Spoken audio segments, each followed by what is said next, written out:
Assalamualaikum warahmatullahi wabarakatuh. Rekan-rekan mahasiswa, pada kesempatan hari ini kita bertemu dalam mata kuliah Hukum Tenaga Kerja yang saya ampu sendiri. Saya Ansori SMH, salah satu dosen pengampu mata kuliah Hukum Tenaga Kerja. Pada kesempatan hari ini kita akan mencoba untuk mengupas tentang bagaimana ketenaga kerjaan di Indonesia, terus kemudian apa hal-hal yang menarik yang perlu dikaji, ya, dan bagaimana cara untuk meningkatkan kualitas serta kesejahteraan hidup para kaum buruh misalkan. Nanti akan kita coba kupas pada kesempatan hari ini. Nah, yang pertama adalah soal buruh, ya. Buruh atau pekerja adalah orang yang bekerja untuk orang lain dengan mendapatkan upah. Ini juga dikenal dengan pekerja. Terus kemudian perburuhan yang bertalian dengan urusan pekerjaan dan keadaan kaum buruh. Jadi sebelum ada perubahan Undang-Undang Nomor 13 Tahun 2003, pekerja itu dikenal dengan istilah buruh. Ya, hukum tenaga kerja itu dikenal dengan istilah hukum perburuhan gitu ya. Nah, bagaimana peranan dan kedudukan tenaga kerja dalam pembangunan tenaga kerjaan di Indonesia? Yang pertama adalah untuk meningkatkan kualitas dan kontribusinya dalam pembangunan.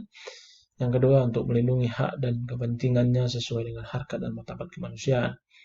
Ya, meskipun buruh ini adalah pekerja, meskipun pekerja itu pekerja kasar, tapi manusia tetap dianggap sebagai subjek hukum sebagaimana dalam pasal 2 KUH Perdata. Ya. Nah, pembinaan hubungan industrial sebagai bagian dari pembangunan ketenaga kerjaan harus diarahkan ya, untuk mewujudkan hubungan industrial yang harmonis, dinamis, dan berkeadilan. Hal ini sebagaimana yang diakui di dalam penghargaan terhadap hak asasi manusia yang dituangkan dalam TAP MPR nomor 17 garing MPR garing 1998. Nah, hubungan industrial ini merupakan keterkaitan kepentingan antara pekerja atau buruh dengan pengusaha, berpotensi menimbulkan perbedaan pendapat, ya, bahkan perselisihan antar kedua belah pihak. Perselisihan ini dapat terjadi dalam hubungan industrial terkait yang pertama mengenai hak yang telah ditetapkan, yang kedua mengenai keadaan ketenaga kerjaan yang belum ditetapkan, baik dalam perjanjian kerja bersama maupun peraturan perundang-undangan. Nah, perselisihan hubungan industrial juga dapat disebabkan oleh pemutusan hubungan kerja yang kita kenal dengan PHK, yang selama ini diatur dalam Undang-Undang Nomor 12 Tahun 1964 tentang pemutusan hubungan kerja di perusahaan swasta, telah berubah kemudian menjadi Undang-Undang Republik Indonesia Nomor 2 Tahun 2004 tentang penyelesaian perselisihan hubungan industrial. Nah, tujuan-tujuan pembangunan ketenaga kerjaan ini adalah diharapkan yang pertama memberdayakan dan mendayagunakan tenaga kerja secara optimal dan manusiawi. Ya. Apapun bentuk pekerjaannya, apapun jenis pekerjaannya, kita harus tetap menghormati dia sebagai manusia dan sebagai makhluk Tuhan. Dan yang kedua, mewujudkan pemerataan kesempatan kerja yang menyediakan tenaga kerja yang sesuai dengan kebutuhan pembangunan nasional dan daerah. Yang ketiga, meningkatkan kesejahteraan tenaga kerja dan keluarganya. Yang keempat, memberikan perlindungan kepada tenaga kerja dalam mewujudkan kesejahteraan. Nah, perlindungan terhadap tenaga kerja dimaksudkan untuk pertama menjamin hak-hak dasar basic right ya pekerja dan menjamin kesempatan yang sama equal opportunity. Yang kedua, perlakuan tanpa diskriminasi untuk mewujudkan kesejahteraan pekerja atau buruh dan keluarganya dalam rangka hubungan industrial yang berkeadilan. Nah, PBB di bidang perlindungan HAM telah mengesahkan perjanjian internasional tentang hak-hak ekonomi, sosial, dan budaya. Di dalam pasal 6 ayat 1 mengakui bahwa hak-hak atas pekerjaan yang meliputi hak setiap orang atas peluang untuk memperoleh nafkah melalui pekerjaan yang ia pilih atau ia terima secara bebas dan akan mengambil langkah-langkah yang tepat untuk melindungi hak ini. Di bidang ketenaga kerjaan internasional, penghargaan terhadap hak asasi manusia di tempat kerja dikenal melalui 8 konvensi, ya. 8 konvensi dasar International Labour Organization, ya, LBO. Konvensi dasar ini terdiri dari 4 kelompok, yaitu yang pertama adalah kebebasan berserikat, Konvensi ILO nomor 87 dan 98, Terus kemudian ada perlindungan anak, Konvensi ILO nomor 138 dan 182, kerja paksa, ya, Konvensi ILO nomor 29 dan 105, diskriminasi, Konvensi ILO nomor 100 dan 111.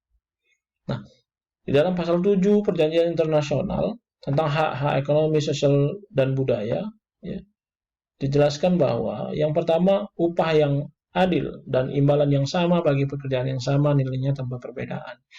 Yang kedua, kehidupan yang layak bagi diri mereka sendiri dan bagi keluarga mereka sesuai dengan ketentuan dalam perjanjian ini. Yang ketiga, diatur pula tentang keselamatan dan kesehatan kerja. Terus kemudian diatur juga tentang istirahat, waktu senggang, dan pembatasan jam kerja yang wajar, serta liburan berkala, ya, disertai upah maupun imbalan untuk liburan-liburan umum. Dan yang kelima, peluang yang sama bagi setiap orang untuk dipromosikan dalam pekerjaannya. Nah, komitmen bangsa Indonesia terhadap penghargaan hak asasi manusia di tempat kerja antara lain diwujudkan dengan meratifikasi ke-8 Konvensi ILO. Ya. Meratifikasi artinya mengesahkan, ya, menyatakan mengikuti, ya, menyatakan siap melaksanakan apa yang menjadi kesepakatan konvensi itu. Sejalan dengan ratifikasi konvensi mengenai hak-hak dasar tersebut, maka Undang-Undang Nomor 13 Tahun 2003, ya, tentang ketenagakerjaan harus pula mencerminkan ketaatan dan penghargaan kepada prinsip dasar dan hak asasi manusia, ya, meskipun sudah ada perubahannya tentang Undang-Undang Cipta Kerja, ya, yang dikenal dengan Omnibus Law. Ya. Nah, negara-negara peserta perjanjian ini sepakat untuk menjamin yang pertama adalah hak setiap orang untuk membentuk serikat buruh dan bergabung ke dalam serikat buruh pilihannya sendiri. Yang kedua, hak serikat buruh untuk membentuk federasi-federasi atau konfederasi nasional. Dan yang ketiga adalah hak serikat buruh untuk berfungsi secara bebas dan dari pembatasan apapun. Ini, saudara, yang dapat saya sampaikan terkait dengan arah ketenagakerjaan di Indonesia.